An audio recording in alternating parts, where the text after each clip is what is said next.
Okay, so ayan po isang, mapagpalang, araw muli sa inyong lahat mga madam sir, mga boss, mga lods, mga idol. So another property for sale na naman po ang ipapakita po namin dito po sa bayan po ng Gimba, lalawigan po ng Nueva Ecija. So ito na po yung property na ibinebenta.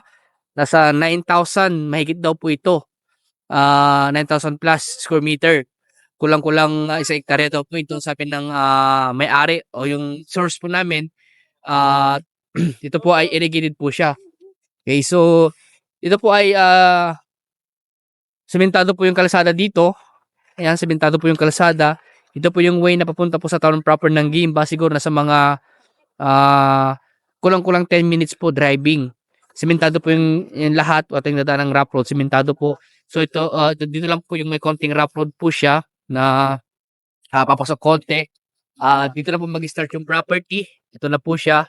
At ang maganda dito, irrigation road po. Irrigation canal. Ayan po, irrigation canal. At ito na po yung property na pinibenta. Nakaalong ano na rin po, siguro 'to right of way 'to siguro o siguro sa kalsada sabihin natin barangay road na rin po siguro ito. Kasi may mga kabahayan pa po doon sa banda road. So ito po yung property na binebenta, 9,000 square meter mahigit po na may presyo po 2.1 million. At ito po ay titled property, ayon po source po namin. At hindi lang po masagot ng aming source kung tax updated. Kung hindi po tax updated, babayaran po ni seller po yun dahil, kailangan po nilang bayaran yun para makapag-request po tayo ng mga dokumento sa provincial assessor, as a treasury. Yung, tax declaration, tax clearance, at certificate of non-improvement yung mga ire-request natin. So, eto po, bukid po siya, agricultural lot. Sa akin po may tanim na palay. Tignan niyo po kung gaano kaganda yung kanyang, irrigation canal, punong-puno ng tubig at meron na rin pong power light, ayan po. Tsaka internet connection meron na rin po yung magpapakabit na lang po tayo. Ang source of water meron pong nawasa kasi nung mga dinaanan pa namin mga bahay diyan, nakanawasa sila. So meron na rin pong nawasa dito. At hanggang dito po yung, estimate boundary kasi ginugol po namin, parang umaabot po siya hanggang dito po siguro o sa may tapat ng bahay po na yun. Kailangan po natin ipa-geodetic po ito para malaman po natin yung, boundary po niya. Okay, para malaman natin yung boundary po niya. Parang estimate ko po hanggang dun, sa may tapat ng bahay. Kasi triny po naming, isukatin via Google Earth, yun po yung lumalabas na, boundary po niya. Pero kailangan nating ipa-geodetic po ito. So, di niyo kung sa mga magbubukid po, kung kayo po ang makakabili, kung bubukirin niyo po, hindi niyo na po problema yung pang-krudo dahil ayun po may kanal na po dito. Minsan mo lang yung ano diyan, didiretso na yung tubig sa bukirin. At less gastos po, less sa krudo, sa prepare na lang po ng, ah, bukid yung gagastos ka sa krudo kasi ayun aararuhin mo, kukuliklikin at papatagin mo yung, bukid para matamnan ng palay. So yun lang po yung, kagandahan nga po dito dahil less gastos po dahil irrigated po siya. Kahit mag third cropping ka po dito puwedeng-puwede po. Tingnan niyo naman po, marami po siyang marami pong kapitbahay. Ayan mga kabahayan po 'yan. Kung sabi ko malapit lang po siya sa town proper po ng Gimba. At konting lang ano po, konting papasok lang. Siguro simula sa Cemented Road, sa may barangay Cemented Road hanggang sa property nasa mga ano lang, sabihin natin mga kulang-kulang 10 meters po siguro. Yun na po yung sementadong kalsada. At ito po yung ganda po ng ano, ganda na ng irrigation canal po nila. Punong-puno ng tubig, sagana sa tubig. Kaya maganda po magtanim ng palay. Ini-estimate nga po naming inaanay po ito, nasa mga ano po ito, mga nasa 100 mahigit din po na kaban ang kayang anihin po ng kulang-kulang 1 hektarya po na bukid kung maganda yung, palay, kung maalagaan ng maayos. Kasi kung di mo na maalagaan ng maayos ay alam naman natin ang resulta nun, maliit ang aanihin. Pero 'pag inaalagaan mo, yun, marami kang aanihin. Okay, at may mga solar light na rin po. Mountain view, ayan mountain view po siya. Ganda ng mountain view po dito.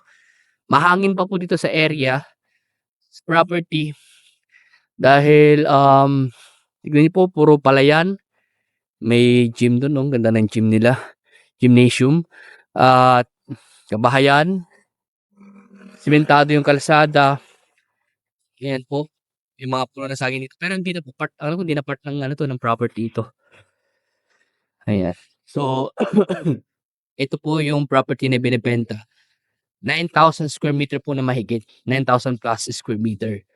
Ang sinasabi nila parang 250 square meter na lang daw magiging 1 hectare na po siya. So, nasa mga 9,750, gano'n po siguro, para maging 1 hectare na po siya. Okay. So, ang ganito po yung boundary po niya sa part na ito, do'n sa may malaking pilapil po na ito. Yun po ang sabi ng source po namin. Dahil sa property nito, meron po kaming source, may naglapit. Kaya kung ano yung sasabihin niya sa amin na detalye ng property, yun yung sasabihin po namin sa inyo dito sa video.